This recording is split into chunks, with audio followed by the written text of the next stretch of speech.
the release of Avatar: The Last Airbender live adaptation on Netflix, fans are taking this moment to revisit the highs of the old series.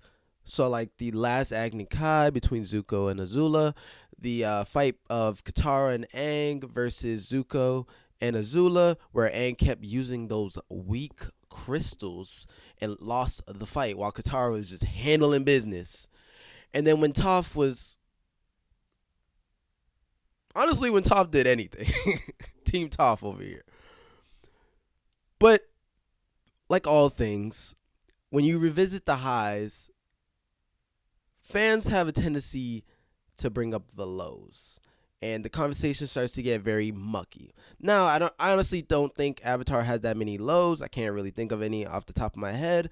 But whenever you talk highly about one, you have to bring down the other. That's just how it always goes for some reason. So, in the light of Aang getting, all the recognition, he has a new show coming out. Korra is now being faced with a lot of scrutiny, and Korra defenders are not going to let that slide and will say every bad thing about Aang that they possibly can. I just let the slide, let fan bases do what they do, but there's a new topic going around for like the last week on Twitter talking about Team Avatar and like this Team Avatar, not the new one. People are calling Aang a terrible father. Let me tell you why I have a problem with that. He necessarily wasn't the best father. Like you see it constantly with Boomy and Kaya in their relationship with Tenzin, that Tenzin was the favored even though he was the youngest. That accompanied with him being an actual airbender amongst his three kids, he received a lot of favoritism because of Aang's personal duties. And I don't think that's being taken accounted for when they say he's a terrible father. Like, Aang has a lot of responsibilities. If you compare it to modern day life, if a president was to have a child while in office, that child would be neglected to some extent because there's a lot going on into running a country. I know nothing about running a country. I am giving the president every benefit of the doubt. So for this global peace figure, Aang, he has to run a new nation, the fifth nation that he discovers that you see in the Legend of Korra. He also has to keep the air nomads lifestyle alive with his children, and specifically his air nomad child. He's the Avatar, so he's involved in everything. On top of the fact that he was trapped in an iceberg at the age of 12. The age of 12. So there wasn't really much grasp of what he received from the monks to be able to transfer to his children. The most that he could probably transfer were teaching. Personally, I think with what he was given, with the cards that he was dealt, with being reborn in the world that you previously known, just in shambles, and having to figure that out and how traumatic that could be, and the only thing that you have that ties you to the old world is your sky bison. Growing up in that environment, as loving as it is with your friends, you still don't really grasp the parental aspect, as well as you have a higher duty that you still need to uphold that you can't put on a back burner because of your children.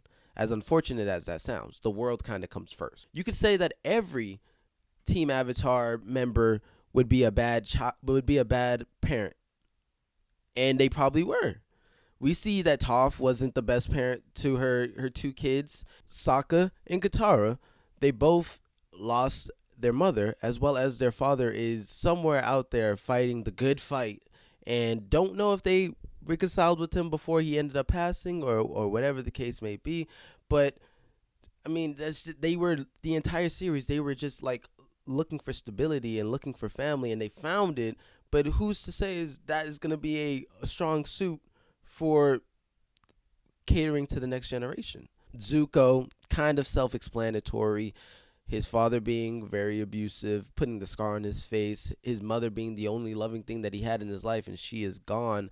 So, but we don't even see his children. We don't even see how that whole dynamic. And I think that would have been a cool thing to see, is seeing how his children turned out based off of like what he would be able to learn thus far.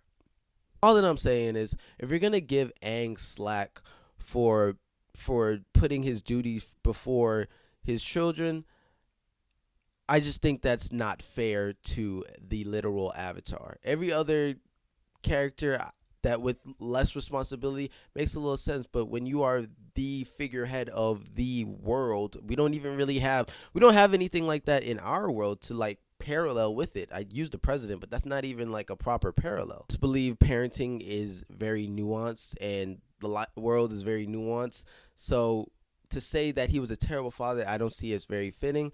I also see that his kids aren't too spiteful of him. They aren't too resentful of him. And if he was a terrible father, I feel like there would be a lot more resentment. There were topics of like, yo, he did certain things with Tenzin that he didn't do with us, and there was bitterness in that. But at the end of the day, they still had high regards for their father, that who they knew was the Avatar. All I'm just saying is y'all need to get off of Aang's back.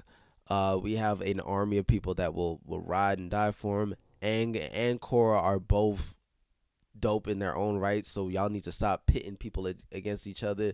One could be great. I mean, both of them could be great. You don't have to bring one down to bring up the other one. That's just not how it works. Not everything needs to be power scaled. Not everything needs to be power scaled. Korra did get dog washed a couple fights though. Aang did get shot out the sky by lightning. They both had their they both had their faults, but they were both goaded. All right, homies. Peace.